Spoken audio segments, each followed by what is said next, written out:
Hi, Can you Khaled. I can hear hear? you this time. I couldn't hear Oh, you before, so I oh, tried to sorry. adjust. I wasn't sure if it was you or me. I've been having a lot of technical difficulties, so I just had Andrea Horvath a second ago, and it didn't work on Instagram, so I had to get her on Zoom. So I'm Oh glad this. no, how did Yeah, that go? it went well. It went well. It was just we literally just finished a second ago, so I thank you. spoke to her yesterday. I knew she was coming into Mississauga, and we're trying to do some of the same things with the sick pay benefits, etc. And I think Councillor Parrish was out with her this morning. Yeah, saw that. But a lot of questions, a lot of people asking. So is Mississauga going to be in perpetual lockdown until May 24? I mean, like, I know we take, two step forward, and then Amazon happens, Right? one step back. So, Well, it's the rise of the variants. So, I mean, I think he will start gradually opening up. I said, would it be called modified gray, modified red rather? And he said more like modified gray. So he will start to open, I think, some outdoor activities, fingers crossed, maybe even outdoor dining. But I did get the new numbers in today. I always try and get those in for okay, you. thank So those are good because they're hot off the press, right? you. And what it does show is the rise of the variants. So Mississaugas, we're kind of back where we were 2 weeks ago, Okay, maybe a little bit worse, but not too bad. We're still 78 cases per okay. 100,000. So you remember last week we were 63, and the week before that 74, and the week before that 73. So we're up a little bit, but not too bad, holding our own. Our positivity rate is really good. It's 4.9. That's really good. But it's the R factor that went up for everybody. Actually, Caledon's is really high right now, but ours is 1.1. And it has to be under one. Yeah, definitely. It needs to be like under point 0.5 or point 0.6 ideally. Oh, okay. It has to be because right now every person confirmed with COVID will pass it on to more than one person, 1.1 people, right? Yeah. In Caledon, the number is 1.54. So they'll pass it on to 1.5 people actually. Brampton, they're about where we are, 1.1, 1.08, and we're 1.10, so just 0.02. But their case counts are higher, a lot higher. Again, double hours, double. So So they're I 145.6. Caledon's are 138 and ours are 78. So it gives the region an average of 107, but it's still a bit high. And then I look at the variants and I'll share with you there are in PO 215 of the UK. Most of those are in Brampton, vast majority actually. There are 10 South African, and they are in Mississauga, and there are 2 Brazilian, and those I know of, those I'm aware of because those individuals are actually in Trillium and in ICU. So that's not good news, right?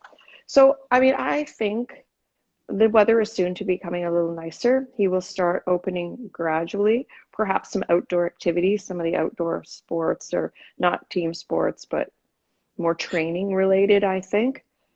And so I'm hopeful of that because I could go back to, working out outside, yeah, sure. right? And maybe some outdoor dining if we're lucky, I'm thinking. But as you said, it's like one step forward, 2 steps back. We were ready. We're on the cusp of ready. And then this happens, right?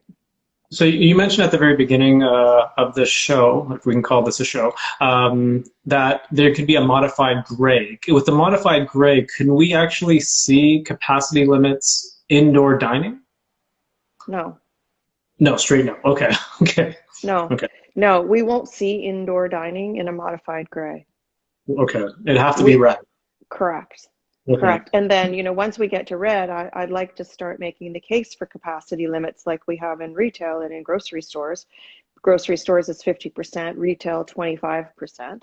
I think that should be applied to restaurants and salons, etc., as well. But they're putting hard cap numbers on them, 10 people, right, in red zone, But it doesn't make sense. There are those restaurants, and I'll take La Castile as an example because I know their situation and they can accommodate 500 people. So it doesn't make any sense for them to open up for 10 people indoor dining, right? So they could easily and comfortably accommodate 100 people safely. right? And same with churches. So my church is Merciful Redeemer. We have a capacity for 950 people, almost 1,000, right? But again, he's only allowed 10 right now. Well, actually, they're allowed 15%, right now. So, but they could easily go to 30% quite comfortably and safely. The important thing is safely. I asked about the indoor dining, and he said not till we're firmly in red, and then we make the argument for capacity limits. But the weather doesn't look so good to be doing anything outdoors. I mean, I think I actually saw snow flurries today, so I don't know that anybody will be doing any outdoor dining, even if it's permissible. Now, let's also be clear that these will be his recommendations to Dr. Williams, who will Dr. Lowe's recommendations? Correct. Okay. To Dr. Williams, who will make the recommendation to the Premier. Okay. So I just only know where Dr. Lowe stands. Yeah. So and whether the Premier exercises some judgment authority, we don't know, right? But the decision we will likely find that out on Friday. Now, I know last week... One more thing, because likely Eileen Davila from Toronto's opinion will weigh heavily on the decision as well. And those two are usually in sync. Eileen Davila and Dr. Lowe are in sync. So, okay, sorry, you know that? No, last week you mentioned that you're trying to carve out Mississauga and put Mississauga into the red zone. And I brought that up to Mayor Brown, and he said, no, this ain't gonna happen. So have you made any headway? So if you were Mayor Brown, what would you say?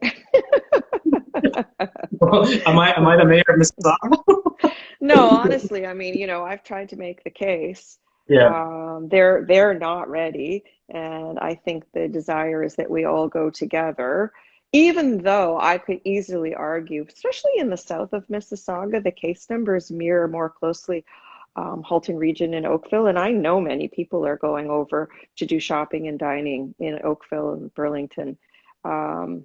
It's fundamentally unfair, and I've many times given you the example of Dundas Street and Winston Churchill, where the south side of the street is open for indoor dining because it's Oakville, and the north side of the street is closed. So it's fundamentally unfair to us, particularly given that we have driven our numbers down. But I know Dr. Lowe is very concerned about the variants of concern, and that's the argument largely rests on, are we entering a third wave? What about the variants of concern? Will they take hold, or can we control them? Can we control the virus? As soon as the weather is a little nicer, I know it will be a lot easier. People will get outside, and there's less chance of transmission outdoors, etc. And they will allow more activities. So I'm hopeful. But the weather is not that good this week. I got hit by snow this morning while I was jogging. So right, I saw that coming down. Yeah. So the Ontario Hospital Association said to the province that the third wave is here. Is Peel Public Health going to get ahead of this in regards to calling it a third wave? I know Dr. Davila said that we're not quite there yet. Yeah, she was a little bit on the fence yesterday about whether we'd actually entered the third wave. I think Lawrence is of that opinion as well. I mean, we're always holding hope that we can avert the third wave and get the virus under control. However, the Hospital Association is looking very closely as what's going on in the hospitals. And I think the difference this time is, in the previous waves, our hospital numbers were high. Our hospitalization rates, ICU rates, etc., capacity rates were very high, but elsewhere they were not, and we were able to transfer patients out successfully. But now everyone's rising, and that's what the Hospital Association is seeing. It's not just Peel in Toronto.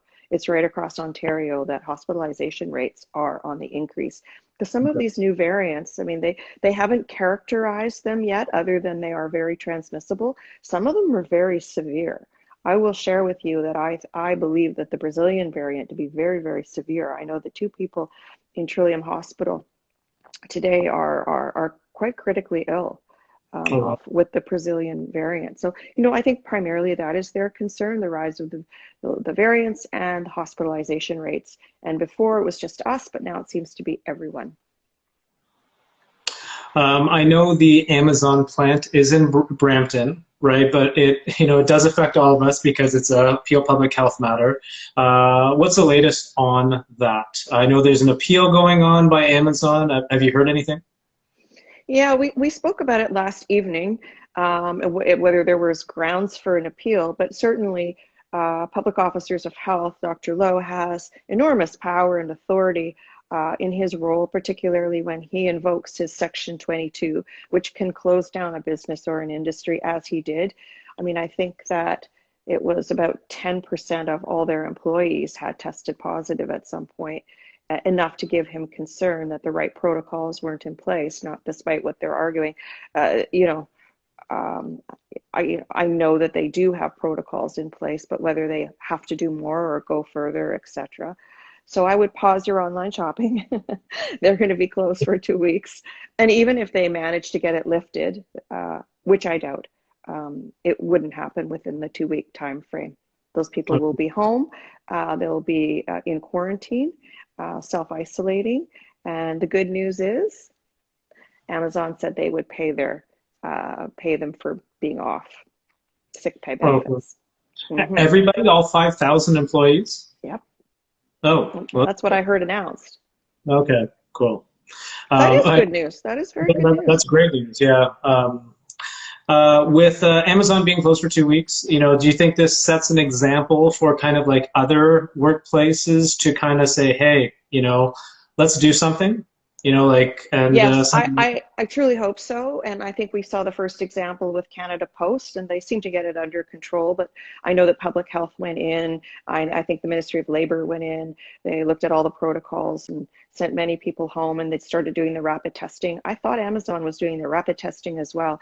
This has got to give pause for concern to other large employers, particularly manufacturing, food processing, food distribution, warehousing, etc. I think that would give them pause for concern that if they have a large outbreak and it becomes known to public health, that they could as well be shut down under under Section 22.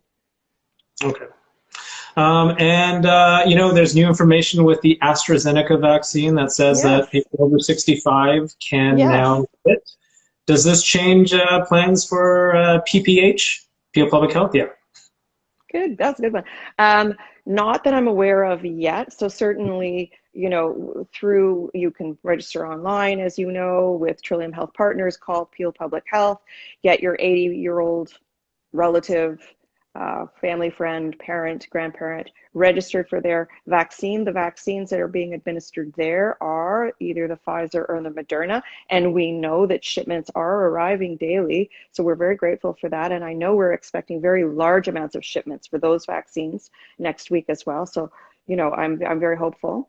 And with respect to the AstraZeneca, so far, that's being used only in the pharmacy pilot and in the primary caregiver pilot. And we're part of the primary caregiver pilot. And let me tell you, I was very happy. I had a friend of mine who is a laborer, and he has had some health issues and has had some chemotherapy. And he contacted me. In fact, he texted me and he said he was really concerned. He's really worried about getting sick. What does he do? And I told him to call Peel Public Health. And he said he wanted to get he's in the right age cohort for AstraZeneca, the 60 to 64. I said, call Peel Public Health, we'll get you signed up. He's very, very worried. And then he texted me the next day, guess what? I have an appointment tomorrow. He's so excited. His doctor reached out. His doctor was part of the program. But there were really only 8 primary care providers selected for the pilot. So, who was being called, who was being asked. I was very delighted that he, who has a compromised immune system and other health challenges, was called. That's great. But, we don't have the pharmacy pilot where you can call and register and walk into a pharmacy to receive your AstraZeneca vaccine if you're part of that age cohort. This is the doctors selecting their patients. So I don't know who I'm sure they're selecting who they think is appropriate, but we need more of it because there were only, I want to say 29,500 between the six public health units that were selected. So it was under 5,000 doses that we were given. Meanwhile, for the pharmacy pilot, they were given 55,000 doses to Windsor, Kingston, and Toronto. And Windsor is in red, but Kingston's in green. So why would Yeah. you give a region that's in green ahead of a region that's in gray, right? So So that didn't make any sense for me. And don't ask me who made the decision and how we found out, because Dr. Lowe was told and told us, and that's all we know. but did you guys like, kind of went back and say, hey guys, we're on fire here. Of Can you put that? course, of Yeah. course. And they Yeah. assured us that when more doses become available, we will be eligible for more doses. I believe if they receive a lot more AstraZeneca, we will be, maybe they will expand the pharmacy pilot to us as well, not just the primary care provider pilot, but also the pharmacy pilot. Okay. So another vaccination question. How do older people that are kind of homebound get vaccinated in Peel? So that is a good question. We were discussing that on the mayor's call on Monday, the GTHA mayor's call, because Peel Public Health really doesn't have the resources to make house calls, Okay. right? So, I think the belief is among public health workers is that even the 90-year-olds, 80-year-olds do come in for medical appointments. So treat it as such. Get them to come in as though it were their doctor appointment to get them vaccinated. Many of them may have physicians that will come to them, but it can't be a policy for Peel Public Health. And as you can imagine, I think that definition of homebound would expand greatly. So I think that the wisest thing to do is to sign up your loved one, and then we'll figure out a way to get them there. Or perhaps they do have a primary care provider. There are still some in the house visits protocol that do still provide house calls, so maybe they would. I know other municipalities are offering transportation for older 80 plus people to actually get to the vaccination centers. Is Peel Public Health doing that? We haven't yet. We have talked about it, whether we wanted to convert buses, but at the same time, I'd be hard pressed to see 80 and 90-year-olds climb into a school bus and taken to a vaccine site. I think, Maybe not a school bus, but like maybe an Uber or taxi or Uber, something. well, perhaps that sounds costly. But we have talked about mobile units that would go to, for instance, larger congregate settings. That would be very appropriate. But I think perhaps you leave it in the hands of a loved one to get your family member to one of the vaccine sites or to their doctor's office to get the vaccination. Mm-hmm. Okay. Let's see here. Toronto suggested that High Park cherry blossoms be blocked off this year again. I know I hate talking about this because it's 1 year into it, and this happened last. Is Mississauga thinking of doing the same thing with kind of Korea Park? Right. So we haven't discussed that yet, but remind me, that's sort of April, May, depending when they come out, depending on the weather. Like April. Yeah. I would expect probably as same as we did last year. We closed it off and then had the live Zoom, live camera. What do you call that? Live Webcam? so the web, thank you. The webcam, Yeah. so you could watch them blossom. We haven't actually talked about it because I think we were all hopeful. Unless we monitor the numbers going into the park, because don't forget that was the time where we had parks, the parking lots of parks closed too. So that's a good discussion to have, if the parking lots are open, whether we control access and the number of people or just have the webcams active again.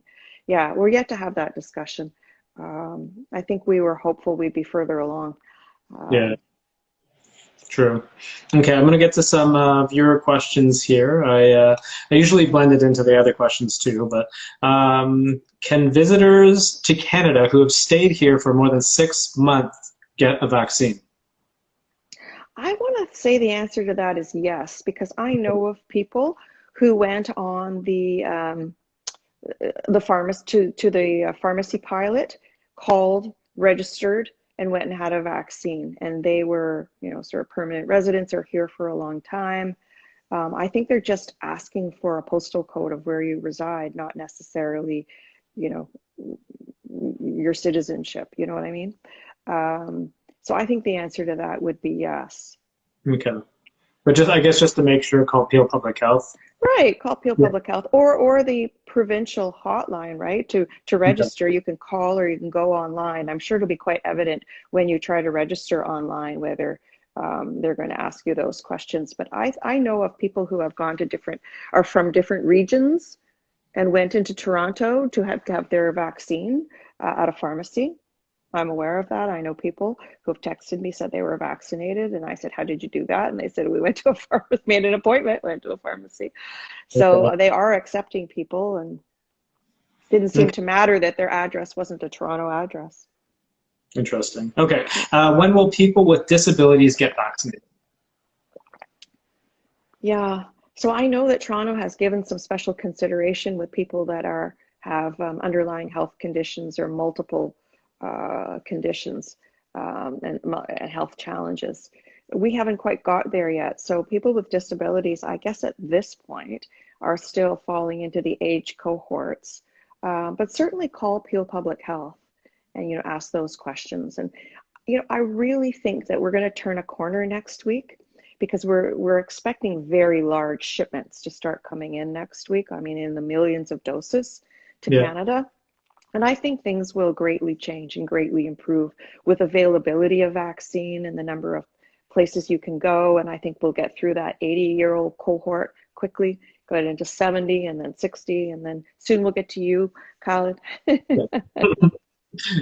will that be? Soon.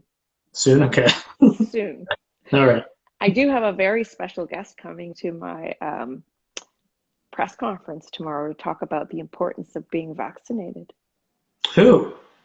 Somebody who I think has led by example, and the fact that they have been vaccinated will resonate with people, and I think it will inspire them, if they have any sort of vaccine hesitancy, to go out and get vaccinated themselves. So if I guess, some superhuman, iconic person that we all love. Okay. Is it former Mayor Hazel McCallion? Oh, she's coming tomorrow? That's awesome. Okay. I called her and asked her. We were talking about the hesitancy rates, and they're high. And I thought, who's that person that could inspire people, motivate them to put their concerns aside, And that got the vaccine. And that has been vaccinated. And she said it was nothing at all, nothing to it. Sat down, got it, and didn't flinch, and had no side effects, and thought it was the best thing she's done. So I thought, you know what, that is a story that I think could inspire a lot of other seniors who may be, a little bit reluctant, particularly they heard some of the news articles about AstraZeneca. And now we are expanding the age cohort. It will be available to people 65 and over as well. So I thought, there's one person. There's somebody people will listen to. So I called her and I asked her. She said she'd be delighted. So stay tuned for tomorrow. You'll have to come on and ask her some questions at the press conference. Is she, so at City Hall, she's actually physically going to be there? Yeah. Not virtually? Nope, she's coming. All right. But there are only 3 of us present.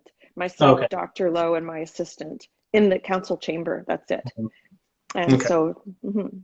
That should be a good one. Are you considering all Peel teachers for vaccination as essential workers? Yeah, well, I mean, I completely agree, right? And even transit drivers, but then you got to think about grocery store workers as well. But certainly our educators who are with our children every single day, I believe that they are in the phase 2, which I think will go very quickly now that we have so many vaccines. Anybody who can't work from home will be in the phase 2.